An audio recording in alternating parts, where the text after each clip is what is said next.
and welcome to Cyrils Brettspiele, by the way. Today another table, why I love it, another table talk edition you make fun of my German. Nils and Showan.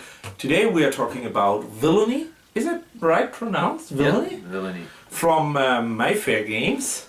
Mayfair. Mayfair? Oh yeah, you and your Mayfairs. So, Mayfair Games. So, yeah, it's a game about super villains, not superheroes this time. Hence the name Villainy. Oh, yeah.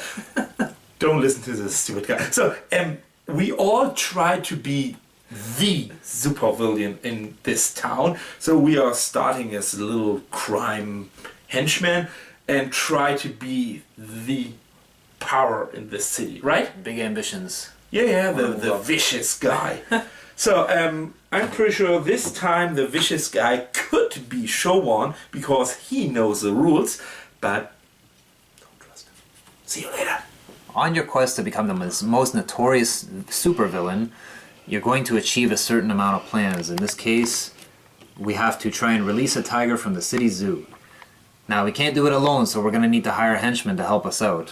All the stats and everything are kept track with this dashboard here, in which you can adjust manually to keep track of the stats for your certain characters. Now, and to increase those stats, you might want to do some crimes. You can see here that robbing a kid's lemonade stand will give us 5 money, or stealing the manhole covers from the main streets will increase our strength by 2 and decrease our intelligence. Unfortunately, doing crimes is not going to pay the bills, so each character will have to take on an alter ego. In this case, I'm a talent agent. That will give me a chance to make some money as my day job when I'm not being a pain in the butt as a supervillain. Now, once you've achieved the goal of your plans here, and you're going to do that by, you can buy specialties for your characters, which could be stuff like a fanny pack. You can put that there. There's other things like claws, lasers, and all this kind of stuff to help you become more stronger. On your turn, you're going to do a series of actions. So that could include, like I said, assuming an alter ego. You can hire a henchman. You can do some crimes.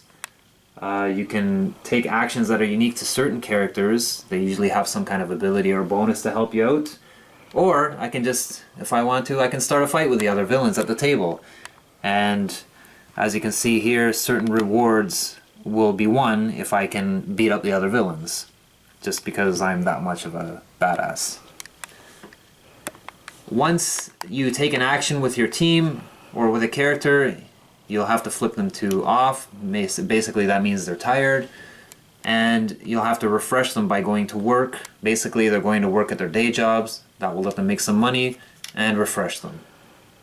So assuming that I've met all the stat requirements for my first level plan, then I'm going to move on to completing a villainous act. In this case, I want to launch my own personal satellite. And you can see the difference now. I need some more help. Each one of these spaces corresponds to a certain henchman that I'm going to need to help me out. And the stats increase as well. And again, I'm going to do the same thing. Once I meet my stats, then I'm going to move on to trying to complete my magnum opus, in which I'm going to try and publish Fantastiman's internet browsing history. Before I can complete that plan, I'm going to have to face off against Fantastiman himself.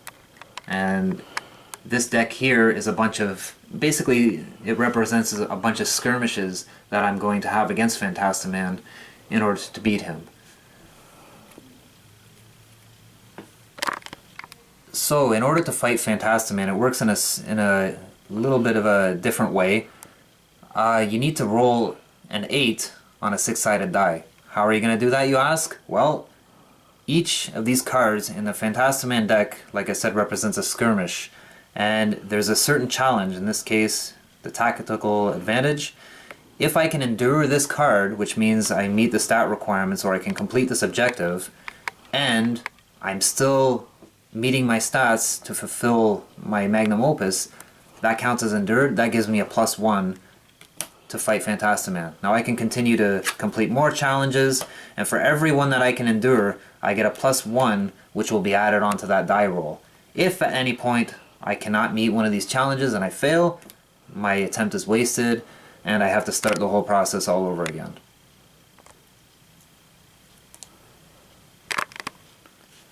So here we have the Meanwhile deck. Now, every time a player takes a card from this space here, then they refill it with the top card. Now, if there's ever 4 of one type, in this case there's 4 Do Some Crimes, that triggers what's called an auto discard, in which all of these cards get wiped, all the henchmen get wiped, and we go and have a free-for-all. And on the free-for-all, it describes a type of battle that all players participate in, and the winner of this will usually get some kind of really good reward, and possibly punish the other players for completing that. Then you draw out some new cards to refill the Meanwhile deck, and you start again. And this will continue until basically one person meets their requirements to go and fight Phantastiman, and the first person that can fight and beat him, then they successfully complete their magnum opus and they win the game. Okay, man, that was the funniest rules overview so far we had in our episodes. Anyway, let's go back to the components. So, and I would say I take over from here. You talk too much.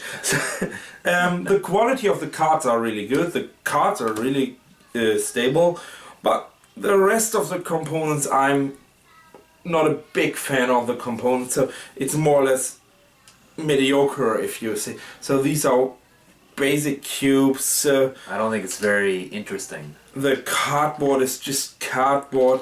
I mean, the dashboard is really helpful and looks cool, but it's I really all. like that. Yeah. But it's, and this is also nice, but there's nothing really special on it. It's the money. Hey, take a look at the money. There's no. I don't think they can see that. You can't see, but maybe, yeah. I don't know. Anyway, so there's nothing really special on the components, so... Yeah, I would say the same thing. The components... Okay, well, then don't waste time on talking about components. But I really like the idea of the dashboard. I think that's cool. Like, yeah, that looks cool. And this thing, like to keep track of your stats, just turn the dial. Yeah. I think that's cool. I like that. I would pointed that out at mechanisms and let's go over directly to mechanisms and is it a new idea? Yeah. Well, I think this game is essentially a race game. Like you have your... Really? Well, I mean, you have your plan. Everybody starts with one plan, and then, it's basically a race to see who can fulfill it the quickest, because then you fulfill that, you move on to the next plan, and then the next plan, and you fight Phantastiman, and yeah, it just seems like a race game in which you're trying to collect things to help you achieve those stats. That's interesting. I would say more or less it's more not really a worker placement, but your villain and your henchmen are, in my opinion, workers, and they do some actions to gather either money or boost up your stats or acquire new people, new henchmen, which gives you the opportunity to fulfill your plan. So I would more or less say it's a worker placement instead of a race game. That's funny, but yeah, I could see that. I mean, combining. Yeah, but I mean the combination of both of them, that makes it not really unique, but really good, because manage all that. There are a lot of ways to do that. So some people can say, okay, I'm just building up my engine on my villain to get all these boost up stats here, the good ones for Do Some Crimes, boost up my stats, and who's very strong on the stats usually win the free-for-alls and take all the benefits from free-for-all. Or there could be some other guys who say, okay, I will acquire as much henchmen as I can get, give them alter egos to gain money and acquire another one to have more available actions each turn, because once you exhaust them, so it's more, then you play it more like a worker placement game. Well, yeah, but you're only allowed to hire 3 other people on your team. Yeah, but if you have 3 straight ahead in the first round, but you can't. Yeah, but if you have 3 straight ahead in the first round, then you have every turn with, including your villain, 4 turns before you have to refresh. If I'm going okay, I for see what you mean, yeah. stats, I'm just having only one action, refresh, another action, refresh. Yeah. 'Cause So if you're running out for hiring more henchmen, potentially fast, more actions. Yeah. yeah. Yeah. Or on the other hand, if you're looking for boosting your stats first, then you always win the free for all, or more or less always, and then you get the benefit from there. So there are different ways to go. That path. There's definitely quite a bit of variety in the strategies that you want to take. That's definitely a big plus for this game. So that's the reason why I really can't say it's a worker placement, it's a race game, is it something in between? That makes the game really interesting. Yeah, I agree completely. Okay, do you have any critics on the game? Not really anything major that's... I mean, I guess my biggest complaint with the game, and it's more of a personal preference, is that I think if you play it enough, it'll kind of tend to get stale. I mean, it'll lose a little bit of its bang. Like, I mean, yeah. I mean, the game, it's no doubt about it, it's really funny. I just thought about your bang, and we talked about the word. Oh, that's a different story. Yeah. Anyway, go ahead. So I mean, I love the plans. I mean, we mentioned some, but I mean, there's you can dye the lake red. Maybe one plan, you want to erect a statue of yourself in the middle of City Park. There was a couple other ones. Oh, the one that I liked: leave a flaming bag of poo on Fantastiman's doorstep. Come on, that's hilarious. Yeah, it is. But I mean, make a theme song that plays whenever you enter a room. Yeah, I like that one too. But that's a real bad thing for a villain. Like, I mean, when we were playing this, when we had it out with the group, we loved it. It was a great time. It was really funny. I mean, it definitely you are a little quite bit of laughs. ahead of what I wanted to. I wanted to talk about As the always. critics first. Yeah, as always. So now you're talking about fun. But my point to all that is that, you know, you can only do that so many times, and then I just think it will become stale after a while, because you know it all. Yeah. I mean, unless you're playing with new people, then they might get a kick out of it. But you're thinking, oh yeah, I've seen it before. Yeah. Okay, I see what you mean. That was my point. Anyway. Yeah. Okay. Over to you. Critics. Yeah, critics. So we talked about the components and the quality of the components. That's a critical point for me. Otherwise, it's just sometimes a dice rolling and the dice deciding if it's good or not. So it has all these things in it and going on in the game, but nothing really diving deep. It's always being on one very easy level, so there's nothing going deep into the game. So I mean, talking about the fun, you're fully right. So there are tons of funny things in the game. Yeah. So what I really like on the game is that you start your game with, we show you Chazio, this cool. character here.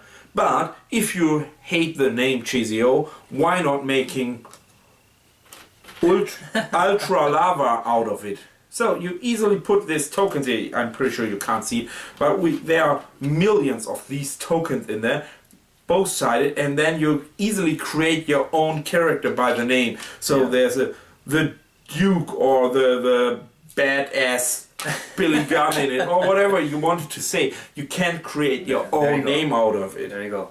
El Mitten. El Mitten, yeah. El Mitten. So it's just by randomly throwing that on here. That's even better. El Frog. There you go. But the other very funny thing is, poke a hole in the water tower. So what is that for a bad crime? Or another bad crime, vandalize the police station. Okay, that's really bad, but which villain would vandalize only? Or destroy a public playground. Hey, that is really bad, right? So these funny things come into play, and this is where the fun comes out of the game. You're sitting around the table and reading out loud what you are doing. So you are doing a really bad crime by robbing a lemonade stand. Yeah. Oh, hey. What about this one? Rob a grave. Oh yeah, oh yeah. Some people might not like that, but Yeah, you see, that's the hilarious thing in the game. So you're sitting around the table having 1 or 2 drinks, and well then, yeah, you can rob a grave, and that lets you hire a henchman that's in the undead category for free. oh yeah, So there you go. yeah. So these are the really interesting things. Last time, I'm pretty sure my magnum opus was a really funny one, which maybe I find it. Where is it? Oh, deleting the internet. No, the last one here. Overrun the city with flesh-eating pyrabbits. So what is a pyrabbit? Everybody asks me, hey, that's a piranha rabbit. So I tried to overrun the city with piranha rabbits. Is that really bad? Yeah, some genetic engineering there. Yeah, that's. I mean, if I fulfill that one, I'm the real villain in town, and not all the other stupid guys who having a song or hey, release the internet browser history of fantastic. Hey, how lame is that? Piranha rabbit. That's what you need. So you see, a lot of ridiculous stuff in here. It's good. That's what the fun on this game comes out of, from the text on the cards. From the cards itself. Yeah, very big on theme. Even we didn't show it, but the rule book, it looks like a 1960s or 1970s comic book. We can show that if you want. Yeah, we can show a picture of that. Yeah, so this is the rule book. You can see it's kind of got an old comic book kind of feel, the way it reads. I mean, minus the pictures, of course. Okay, you see there's a lot of fun going around it, or could be a lot of fun going around the table, and that leads me directly to replayability. So for me, replayability is only if I want to having another funny evening with people you're laughing a lot, talking about, and not serious playing a deeply strategic game. For me. Yeah. What do you think? Yeah, I mean, this is it's not like a Euro game where you're really straining your brain. It's very lighthearted. Yeah, casual, conversational type game. Good for laughs. But on the other hand, it feels really Euro-ish with the It's got actions, that feel. It's got with that the feel actions to it. you do, right? Yeah, but I mean, it's not like a heavy Euro. No, it's not a like Kanban brain. or Panamax or something like that. No, it's not a brain burner. Yeah. No, but the replayability from me comes definitely out of the group, so out of the interaction of the group. That's if you have thing, a group which can laugh about just reading out your bad plan, right? So, hey, I will take over the city by blah blah blah, or now I vandalize the police station. Hey, you poor little badasses in town. Hey, what are you doing? You have a dire wolf in your team. Hey, well, how lame is that? So a little bit more like role playing, acting like that is what my personal thing comes out. And I always use these tokens here to personalize my characters and say, hey, I'm the badass in town and not you lame little... You're the slug badger. Yeah. No, I'm not a slug badger. I'm the slug badger, right? Go. The slug badger or L slug badger. Yeah, that's me, not just slug badger. You see, this is where the replayability comes into play for me. I think one comment I keep hearing about this game is if you like superhero / villain themed games, the comic book style games, you really like this. You really like the theme. Yeah, personally, I'm not too big on those kinds of games. Really? I do like this game, but it's not something I would prefer. You know, it's not like something I'd run out and buy. Interesting. But I'd play it again. This game is definitely. I can't see myself bringing it out every time I go to a games night. But once in a while, casual, you know, I want some laughs, like you're saying, a lighthearted game. Why not? I wouldn't say I wouldn't bring it out to games night outside in a pub. For that, it's you never know exactly which people you're playing with, or but bring that to a table where you know the friends coming over and you maybe have 2 or 3 beers. So yeah, you have a couple of man. It's a good idea to having fun and just talking. So while you are playing, not being serious on, hey, I must win. So you would play it again? Yeah, of course. Yeah. By the way, I made another review out of a very funny game. It's called What's He's Building in there, and that's a really good counterpart on that game. I did see that. That's a heavy Euro game with the same scene. Yeah, that's right. I do remember that one. If you're really looking for a heavy Euro game with the same thematically background, then maybe What's He's Building in there is more for you. But this is more for a casual group and laughing around the table. Yeah, my only concern with it is just if you play it constantly over and over again, I just think you'll lose interest in it. Yeah, but there is potential for a lot of customization here. Oh, yeah. You have the name customization. Some people might think that's a big deal. I think this game also comes with a couple of blank cards. You can actually draw a villain of your choice on it, but even if you don't want the card, you could very easily find a picture on the internet or create one or draw one and just, add some stats. And, or do your own crime. Yeah, or make your own crime cards. I mean, there's a lot of potential for customization. Yeah, it is. Whether there's going to be expansions in the future, I wouldn't be surprised. I don't know if there's anything planned, but don't know too. The potential's there for sure. Anyway, let's go over to the points. Come on, make it sharp. For me, I think it's good. Really? It's not. I'd recommend it. Like I said, if you like this kind of theme, if it attracts you, you won't be disappointed by it. For me, it's a recommendation. I really like the theme. I really had a lot of funny evenings while we are sitting down, laughing a lot, not being so much focused on the, hey, it was just, hey, blah, blah, blah, and having fun and reading out what my really evil plan is, so instead of the other one. And I'm the super villain in town and not all the other lame guys. Yeah. I really would say I recommend it if you're a little bit more interested in playing your own bad role instead of playing a good heavy Euro game. Okay, that was Villainy from Mayfair Games. Mayfair Games. That's what I said. So I said it again. Our table talk about Villainy from Mayfair Games, and yeah, that's again Showan, Nils, and Cyrils Brettspiele. Yeah, don't forget to like and subscribe to the channel. Yeah, as always. Thanks so much, my friend. As always, man. Yeah, as always. Okay, yeah, we can't say it often enough. Okay, see you. Bye-bye.